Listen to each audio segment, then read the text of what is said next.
আখিরাতের বাজারে কোন জিনিস চলে বলতে আল্লাহ যেটা আখিরাতের লাগে মূল্যবান বানাই রাখছেন সেই জিনিস লিয়া যে বন্দা যাইব হে ছড়া দামে বিক্রি করতে হবে। আল্লাহ জিজ্ঞেস বন্দা কিতা লইয়া আইস হযরত বাজিদ বুস্তামি রহমতুল্লাহ আলাইহির ওফাতের উপরে তানে বন্দে দামে খাবে দেখছে না আর এক বুজুর্গে জিজ্ঞেসলা যে আপনার লগে আল্লাহ কি ব্যবহার করছে। আল্লাহ জিজ্ঞেসলা বাজিদ তুমি কিতা লইয়া আমার কাছে আইস। আমি শর্মিন্দা হইলাম আল্লাহ আপনার লায়ক কোন জিনিস লইয়া আইতাম পারছি। আল্লাহ বলল তুমি তো বহুত বন্দেগি করছো, তোমার একদিন গুর একটা কর্ম আমার কাছে সবচেয়ে পছন্দ হয়েছে। তুমি এক শীতর মাঝে বিলের বাচ্চা খাফের দেখে আনিয়া তুমি তোমার কমলির নিচে আশ্রয় দিছিলে, ওটাই তোমার আমি সবচেয়ে বেশি মায়া করে দিছি। আল্লাহ দয়া করতে হইলে যখন মানুষ দয়াতলে আমি জীব আল্লাহ যে কোনো ভাবে দয়া করতে পারে। আল্লাহর দয়ার কোনো আল্লাহেরও মহতাজ নাই। আল্লাহ একেবারে চূড়ান্ত পর্যায়ের গুনাহগার আপনারা ডাকিছেন, ইয়া আইয়ুহাল ইনসানু মা গাররাকা বিরাব্বিকাল কারীম। ওই বাগড়া ইনসান কই যাস রে,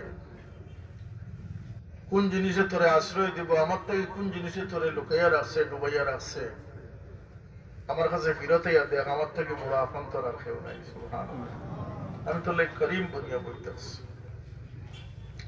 আল্লাহ যদি সমস্ত মানুষের মাফ করে দেন, কেউ জিকির আছে আল্লাহর উপরে দিয়ে নাই। সুতরাং আল্লাহ পাকে এই মানুষ জাতির বড় মেহরবানি দিয়া বড় দয়া দিয়ে দুনিয়াত পাঠাইছেন যে মানুষ তার আখিরাতের সামান তৈরি করতো। ইয়া আইয়ুহাল্লাযীনা আমানুত্তাকুল্লাহা ওয়াল তানজুর নাফসুম মা কদ্দামাত লিগাদ ওয়াত্তাকুল্লাহা ইন্নাল্লাহা খাবীরুম বিমা তা'মালুন। আল্লাহ সমস্ত কিছুর যা কর্ম আছে সব কিছুর খবর জানেন। এই ইমানদার বল তোমরা আল্লাহর ডরাও এবং আগামী কালকে লাগে কিতাব প্রেরণ করছো তোমরা চিন্তা করো। দেখো